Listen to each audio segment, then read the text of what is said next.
There were 50 people in the banquet hall, and every single one of them would later swear they felt the temperature drop the second the stranger spoke. But that came later. First came the humiliation. He slid his arm around his wife. Not gently, not the way a man holds someone he loves, but the way a man holds up a thing he's about to sell at auction.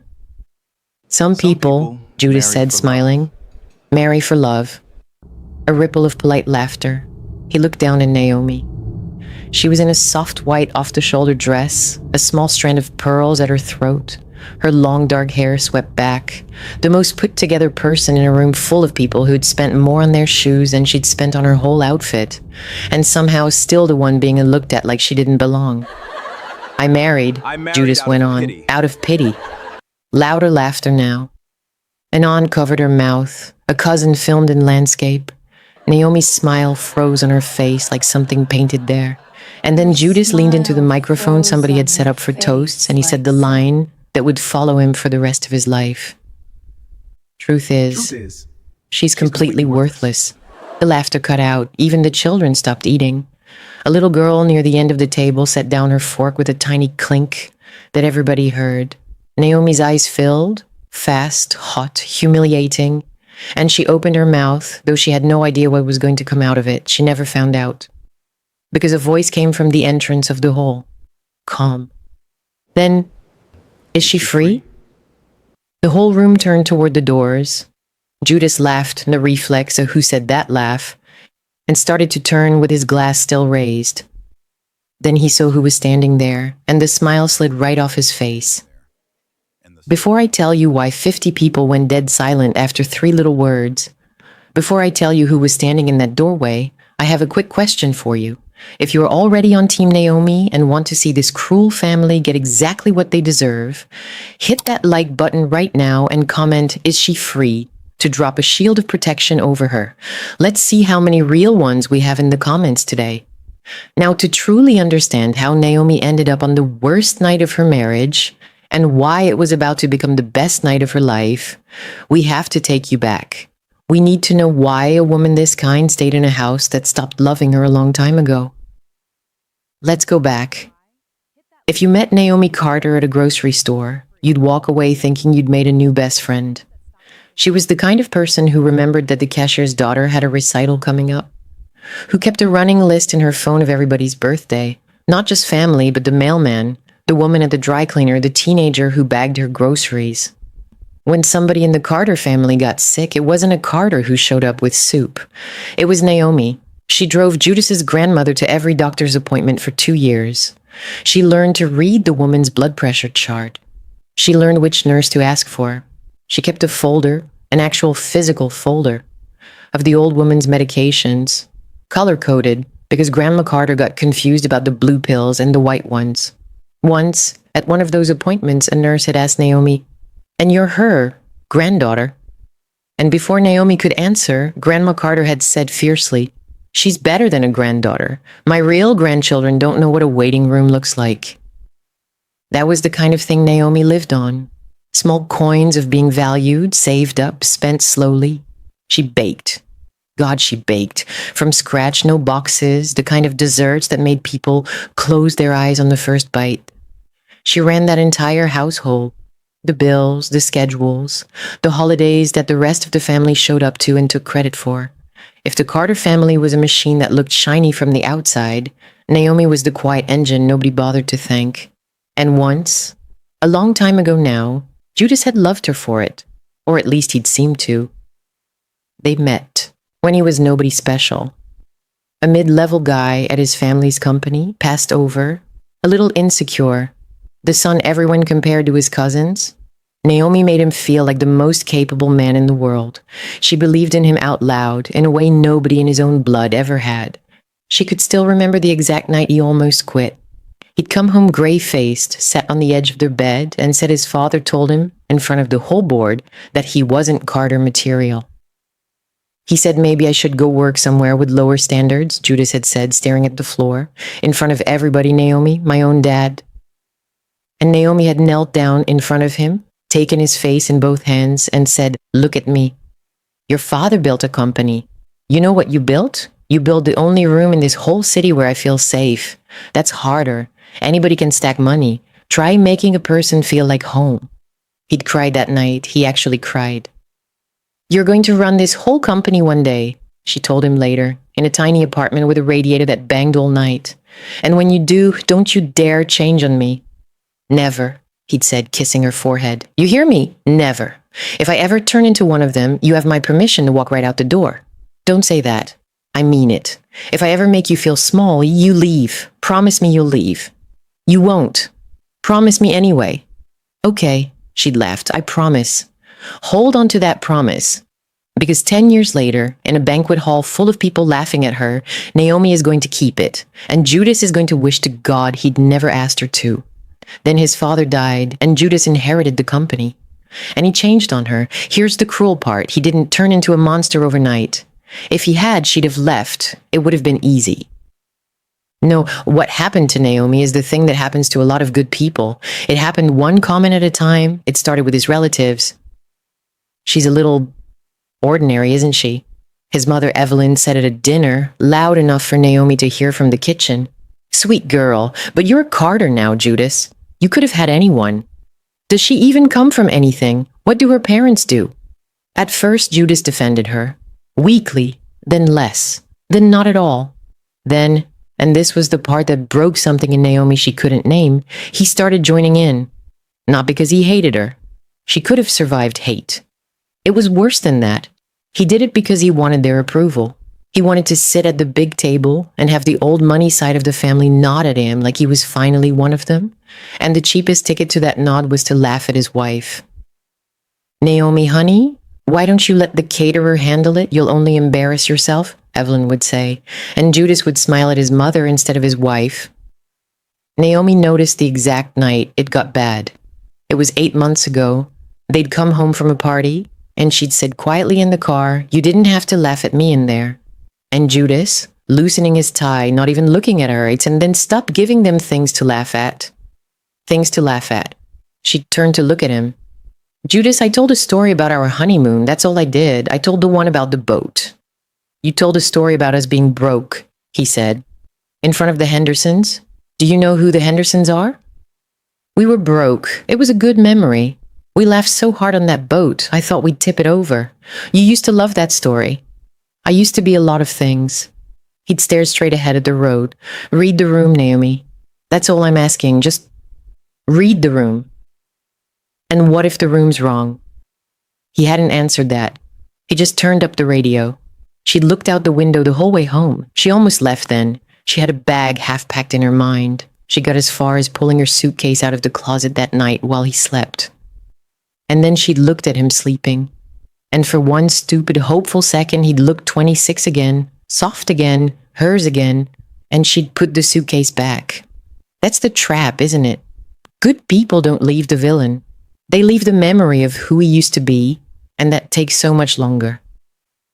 Naomi put the suitcase back that night. She'd spend 8 more months wishing she hadn't.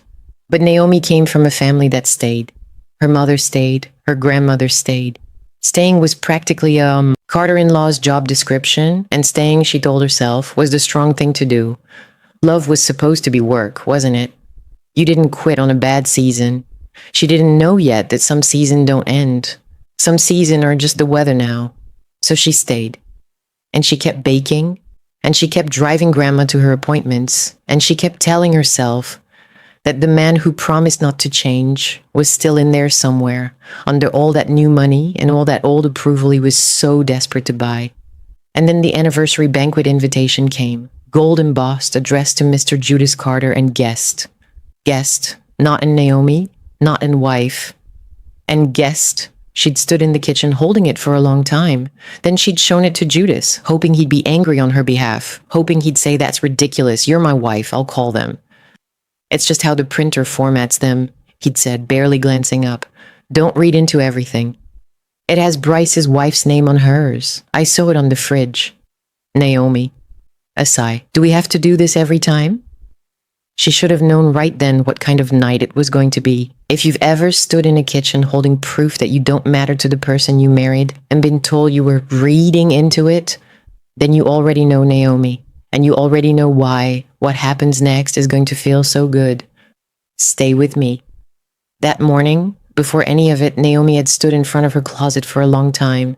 She'd pulled out the white dress, the soft off-the-shoulder one, the nicest thing she owned, and held it against herself in the mirror, and for a second she'd let herself hope. Maybe tonight would be different. It was their anniversary. 10 years. Surely on their anniversary in front of everyone he'd remember. She'd texted Judas from the kitchen. Wearing the white dress tonight. The one from our trip, remember? He texted back 11 minutes later.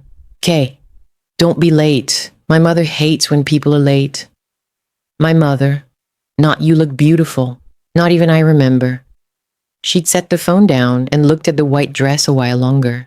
Then she'd put it on anyway, because Naomi was the kind of person who kept showing up with her whole heart even when she already knew how the night would end. Naomi got up at 5 in the morning to cook. Not because anyone asked her to, and the banquet was catered. White-gloved, the kind of spread that cost a down payment. But Naomi had made Judas's favorite dishes for every anniversary since they were broke and in love, and she wasn't going to be the one who stopped. Braised short ribs, her grandmother's cornbread, the fried chicken that Judas used to say could end wars. She carried the trays in herself and set them at the end of the long table, proud, hopeful, wearing the good white dress. Evelyn Carter drifted over in a cloud of perfume, looked at the spread like it was something the dog dragged in, and picked up a single fork. She took one small bite of the short rib. The whole table watched, and then Evelyn, slowly, theatrically, making sure every eye was on her, leaned over and spit it into a linen napkin. She said, dabbing the corner of her mouth. Even the caterers seasoned food better than that. A few relatives chuckled behind their hands. "Mother," Naomi said gently, "that's the short rib recipe from your own mother's cookbook. You gave it to me. You said it was the only thing you missed about being poor." Something flickered across Evelyn's face. Caught just for a second. And then she smoothed it away. "I don't recall that," she said crisply, "and I certainly wouldn't have made it taste like this." Naomi felt her face go hot. She looked at Judas. Judas looked at his phone. "Judas," she said quietly, "you used to ask me to make this." "Did I?" He didn't look up. "Can't remember." He remembered. She knew he remembered. He'd proposed to her over a plate of it. "That's okay," Naomi said, and her voice came out steady, which surprised her. "I'll make something else next time." "Oh, don't trouble yourself," Evelyn said sweetly, "please." But at the far end of the table, something was happening that nobody was watching.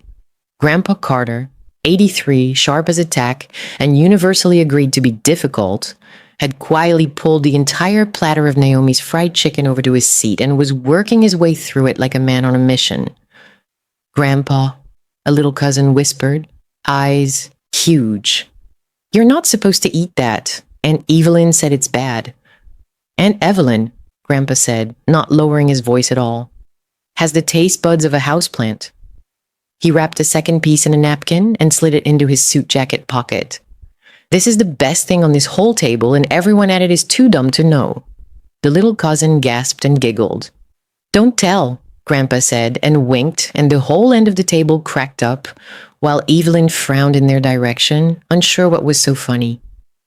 Naomi caught Grandpa's eye. He gave her a small nod. The first kind thing that had happened to her all night, and popped another piece in his mouth. "Keep an eye on Grandpa. I mean it. The old man in the corner stealing fried chicken is going to matter more than anyone at that table, including the man about to walk through the door." After dinner came the family portrait.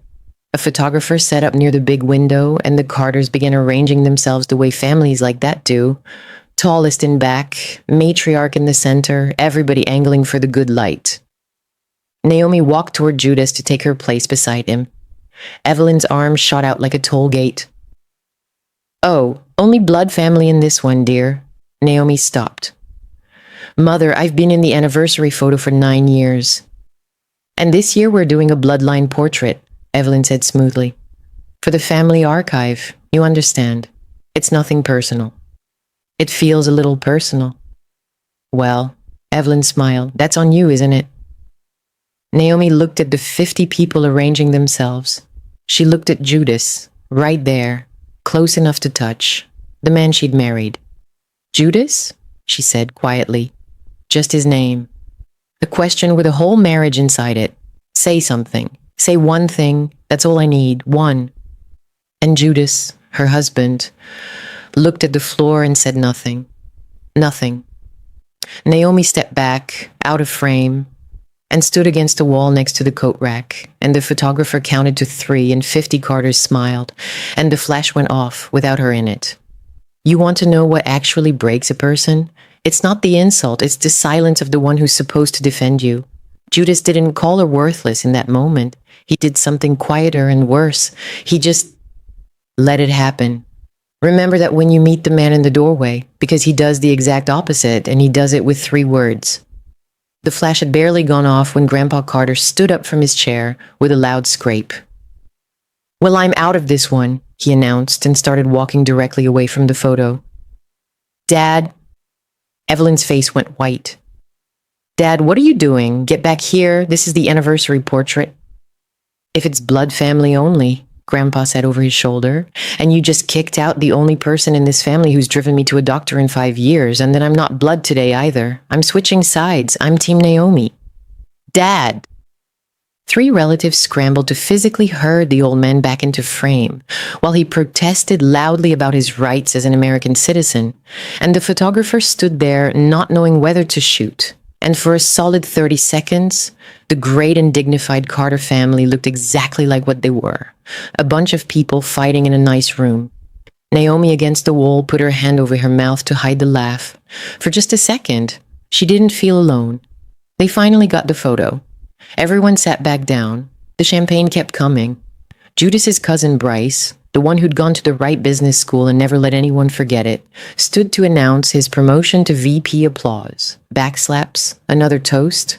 Then Bryce, flushed with wine and his own importance, turned toward the end of the table with a lazy smile. So, Naomi, he said, serious question. Everybody here has got a title. I run acquisitions.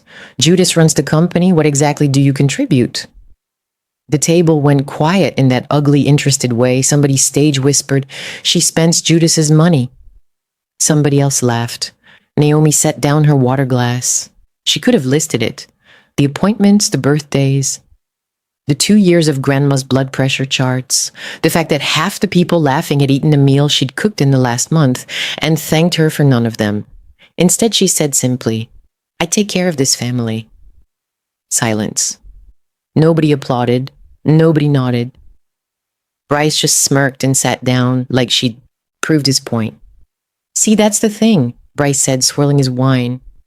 Taking care of the family isn't really a job, though, is it? Like my housekeeper takes care of my family. I pay her 40 grand a year. He grinned around the table. No offense. None taken, Naomi said. Your housekeeper sounds underpaid. A couple of the younger cousins snorted before they could stop themselves. Bryce's grin tightened, but at the far end, Grandpa Carter set down his fork very deliberately. Bryce, he said, quick question. When you had the flu last winter, the bad one, the one where you called your mama crying at 2 a.m, who drove 40 minutes in the snow to bring you soup and sit with you so you wouldn't be scared? Bryce's mouth opened, closed. Go on, Grandpa said pleasantly. Say her name, since you can't remember what she contributes. Bryce looked at his plate. He didn't say it. That's what I thought, Grandpa said, and picked his fork back up and looked around the table with an expression like he was reconsidering his entire bloodline. Then came the gifts, because in the Carter family, even affection was a competition. Judas sat at the head of the table and unwrapped them one by one.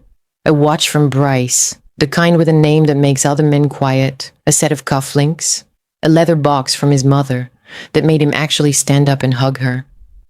Thank you, Judas kept saying, holding each one up so the phones could see. Thank you, this is incredible. Then he reached the last gift, small, wrapped in plain brown paper, tied with a ribbon that had clearly been reused. And this one's from, he checked the tag. Ah, Naomi. He tore the paper. It was a scrapbook, handmade, thick. The cover was cloth she'd sewn herself.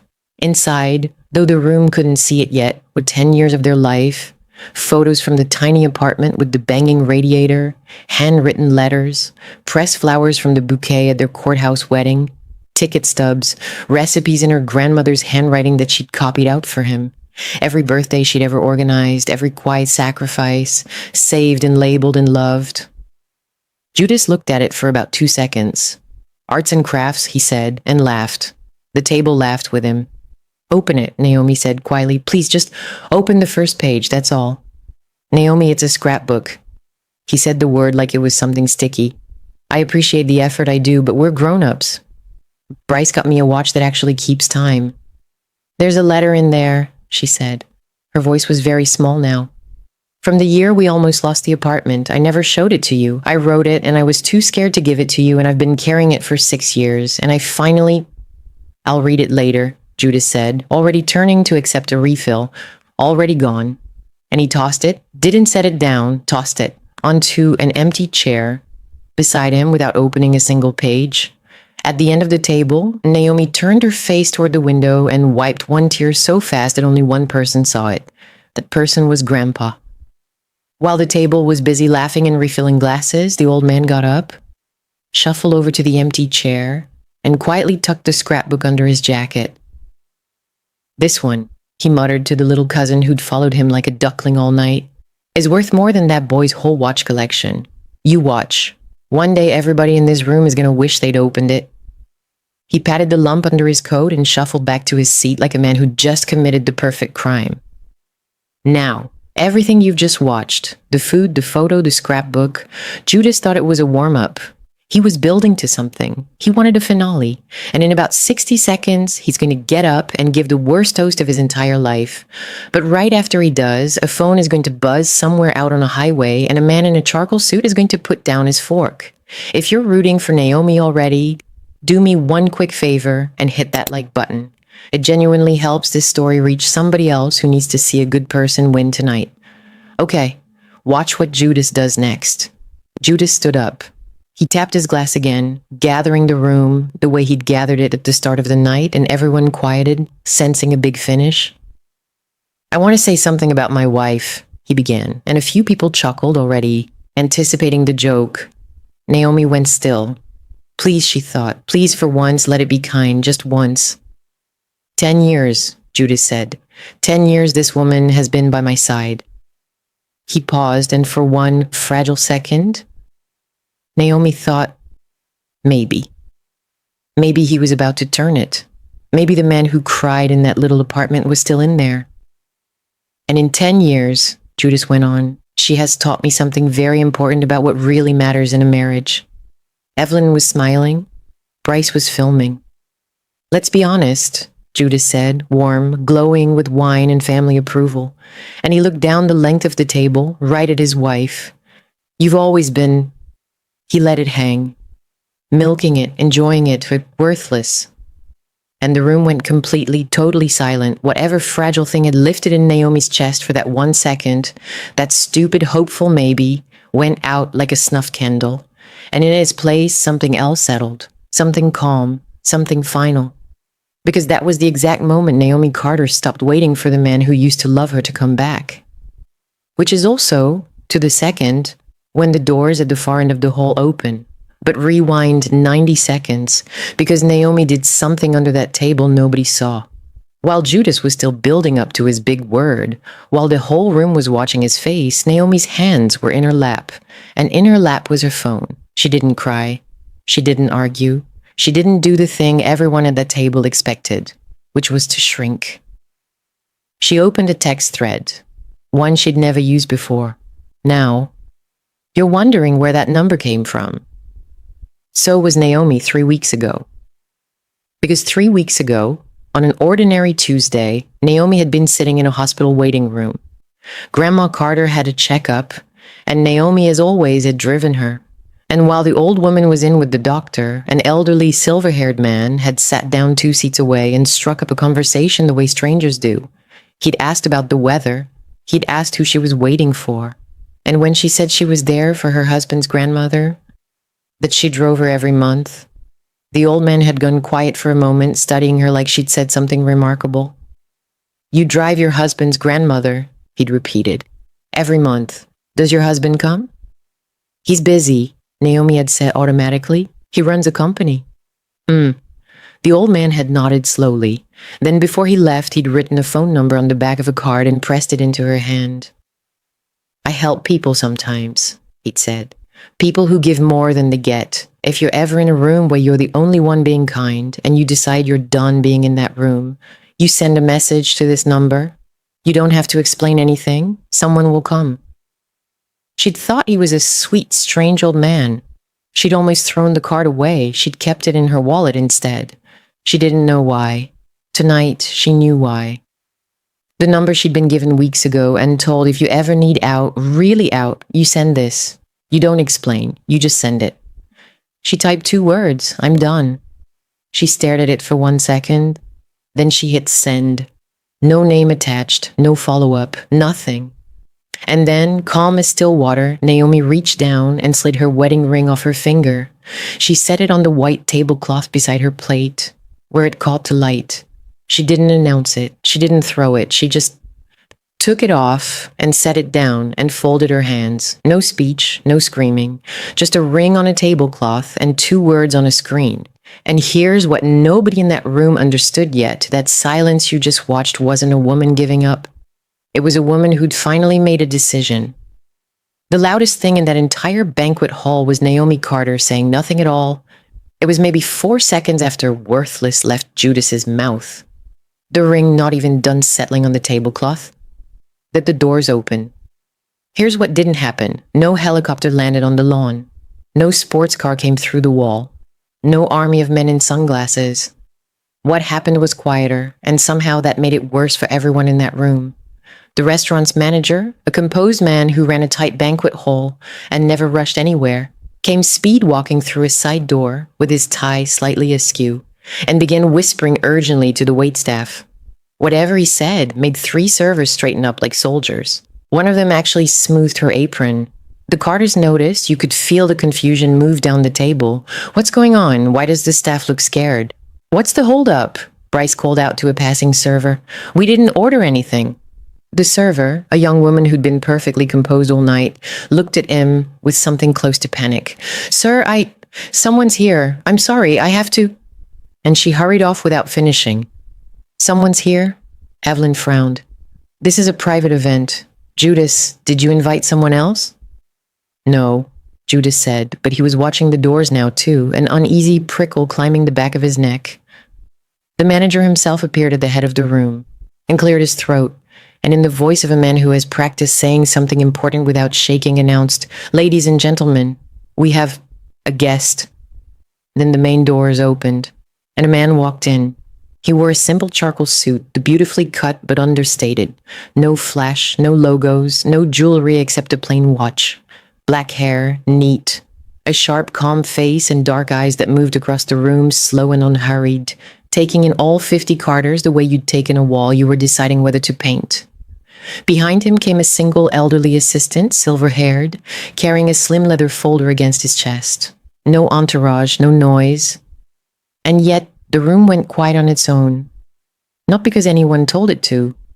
50 loud, rich, self-important people simply lowered their voices the way a room does when something with real weight walks in and everyone senses it before they understand it. The man didn't look at Judas. He didn't look at Evelyn, who had half risen from her seat.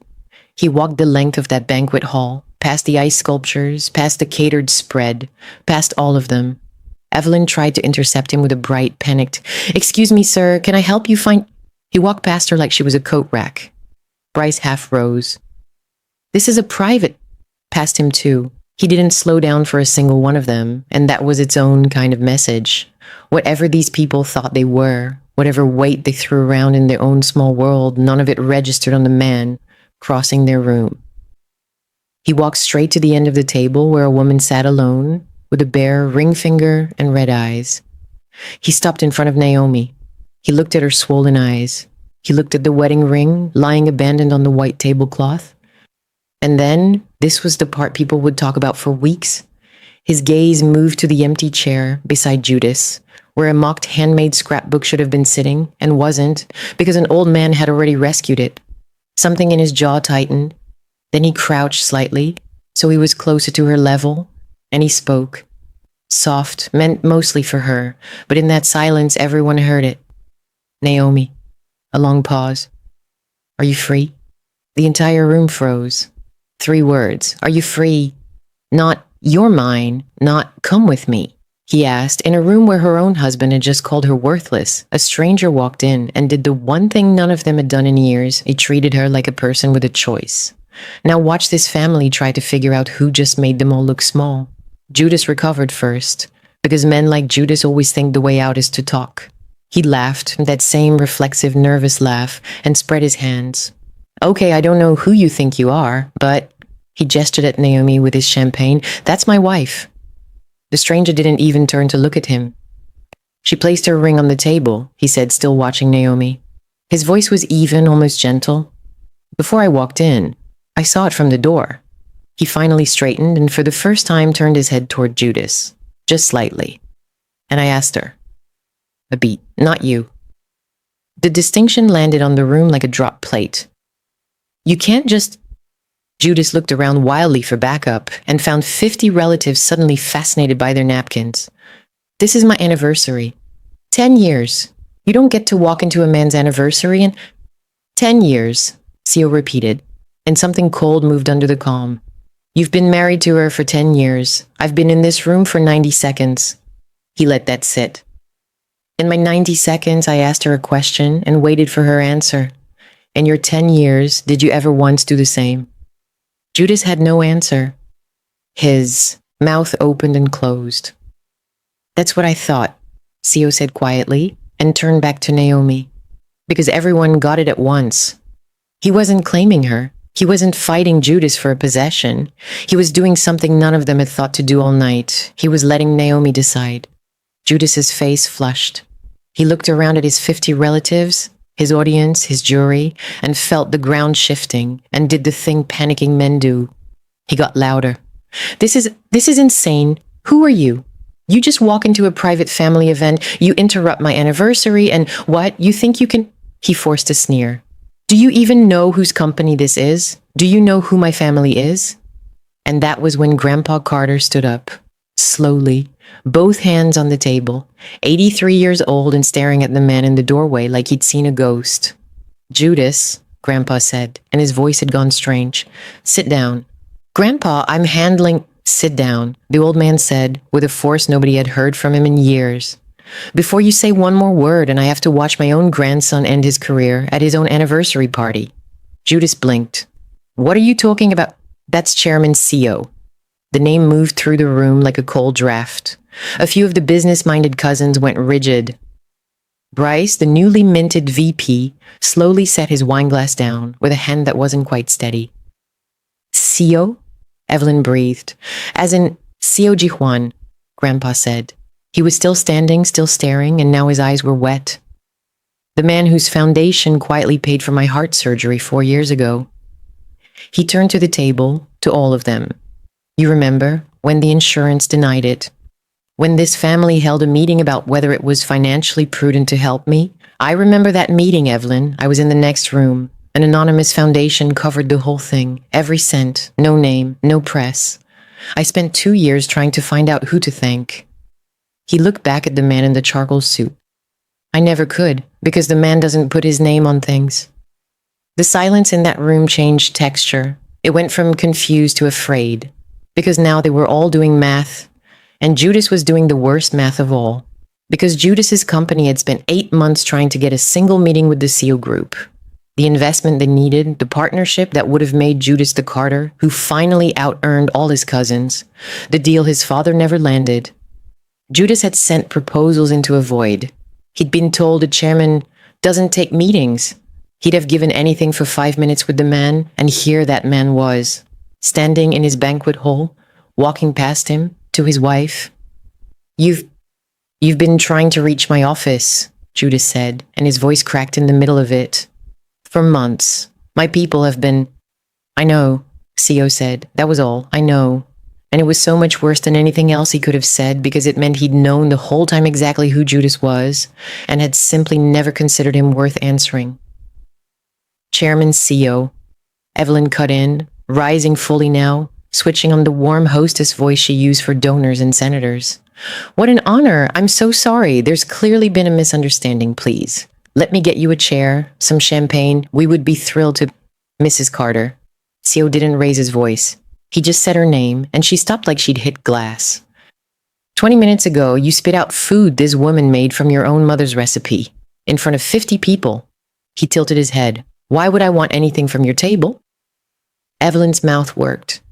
No sound came out. She sat back down. But you'll take a meeting with me now, Judith said, a desperate edge creeping in, grasping. Right? I mean, you're here. There's real synergy between our... Mr. Carter. For the first time, Seo looked at him fully, and there was nothing cruel in it, which somehow made it land harder. I have watched you for the length of one dinner. In that time, you humiliated the person who runs your home. You let your mother do the same, and you threw 10 years of someone's love onto an empty chair to make a room laugh. A pause. You've told me everything I need to know about how you'd treat a partner. No, I won't be taking a meeting.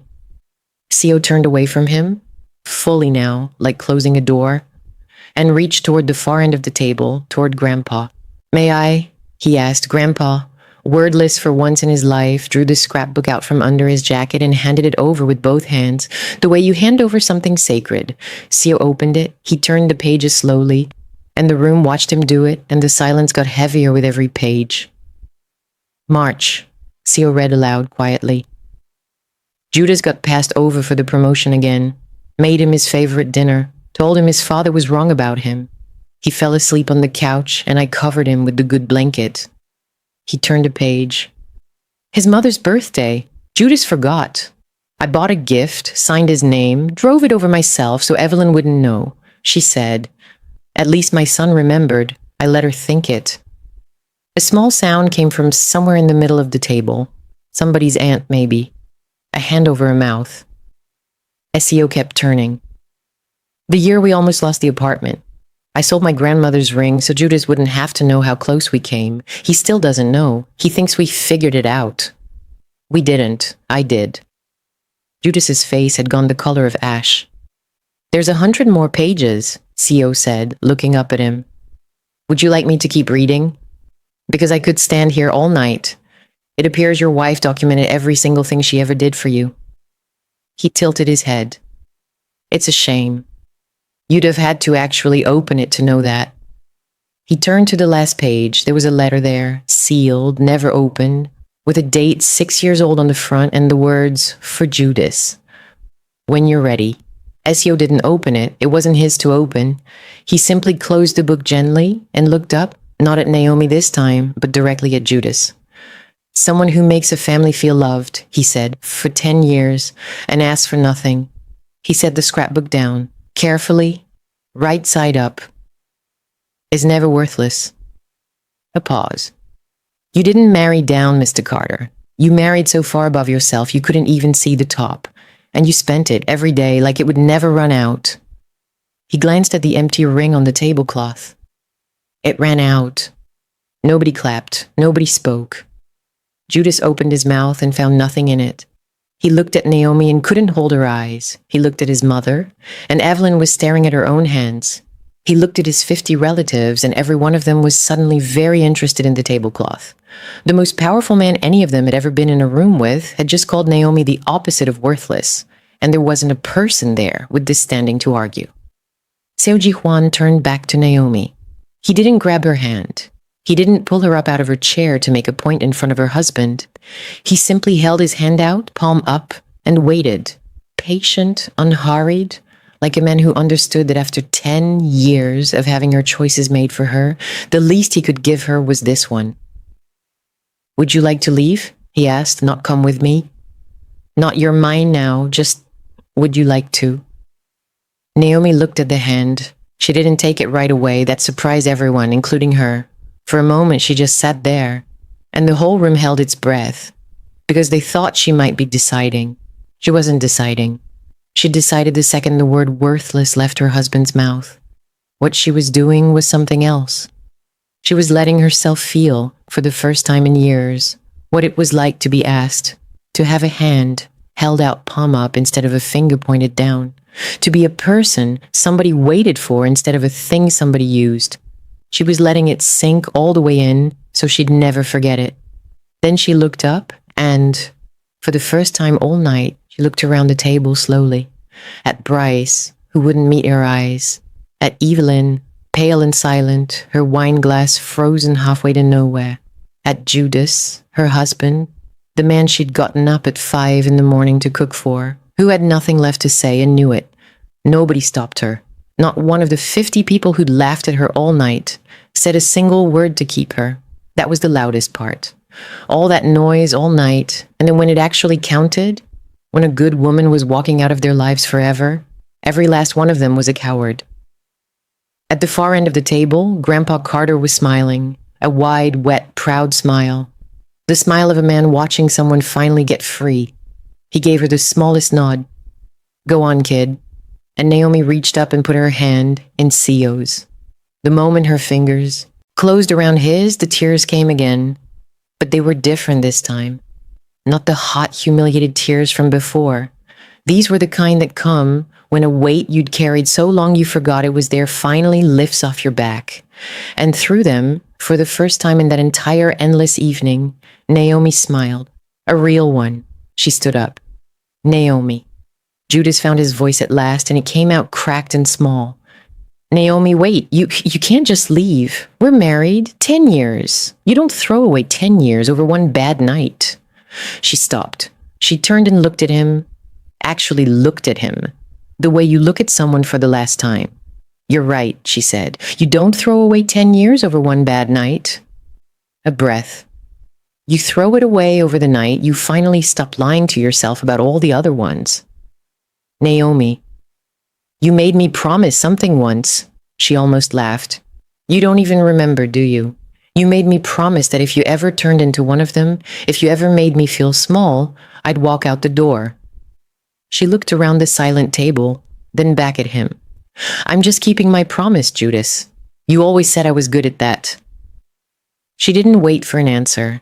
She walked the length of that banquet hall, with her head high and her hand in a stranger's, past all 50 of them, and not one of them found the nerve to say her name. Evelyn, as Naomi passed, opened her mouth, and some reflex of control, some last correction. Naomi stopped, just long enough. "The recipe's in the scrapbook, Mother," she said kindly. "Page 40, in case you ever miss your mom again."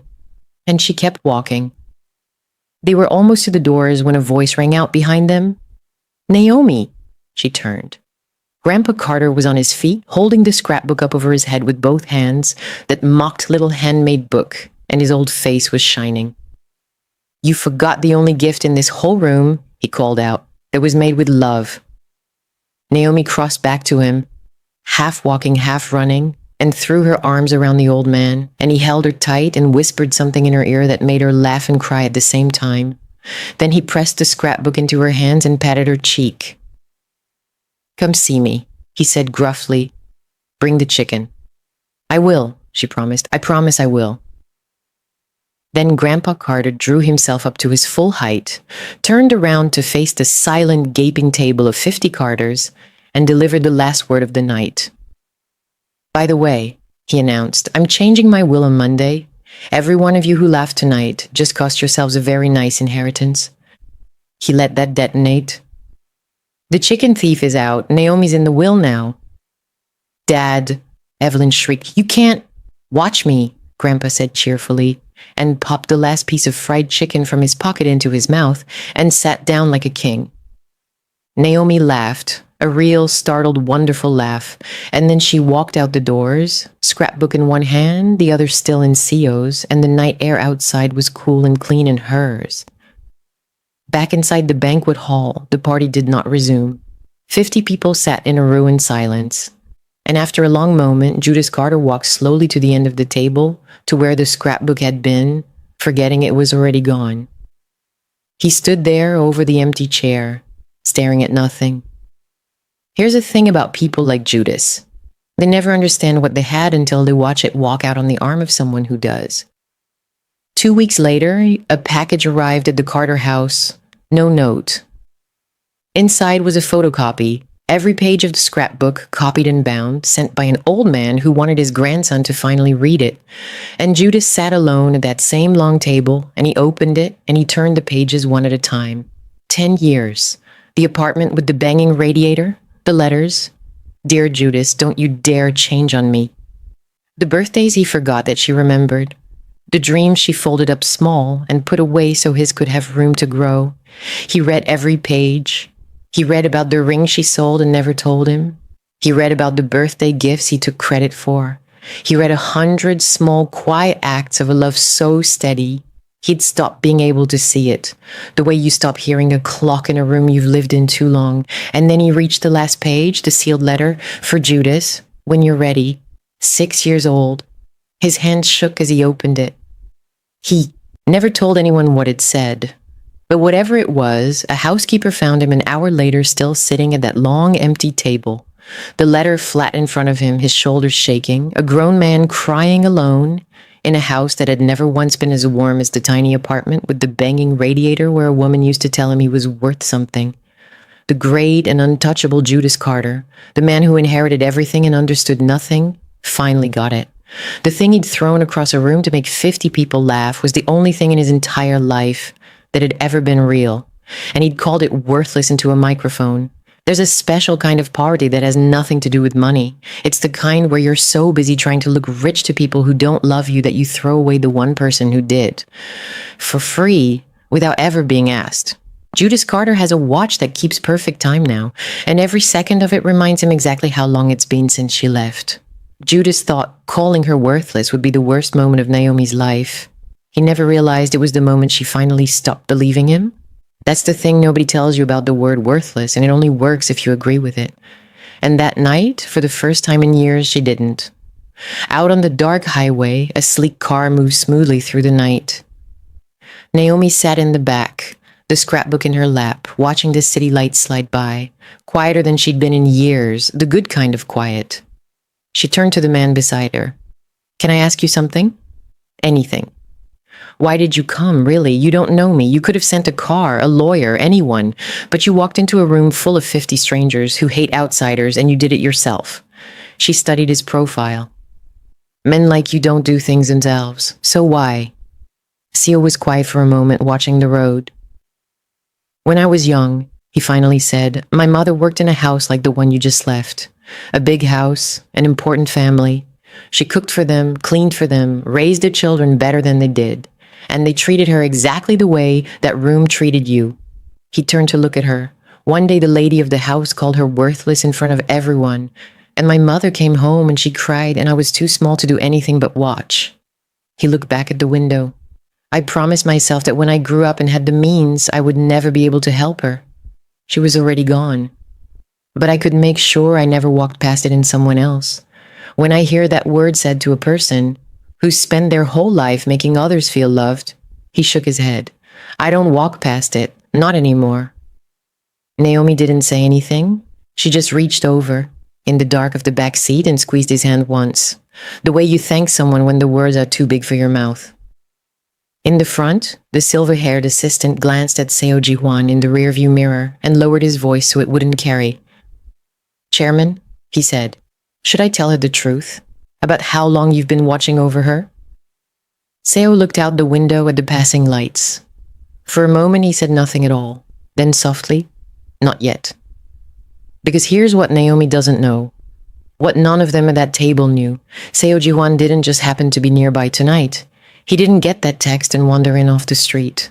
That number she'd been given weeks ago, the one she was told to use only if she ever needed out. Somebody put it in her hands on purpose. The question isn't why a mafia boss saved a kind woman from a cruel family. The question is, how long had he already been protecting her before she ever knew his name? And that's chapter 2. It's already up. And trust me, once you learn why he was watching, you're going to see this whole night completely differently. Tap it now. Comment, is she free? If Naomi deserved every second of that ending, and I'll see you in the next one.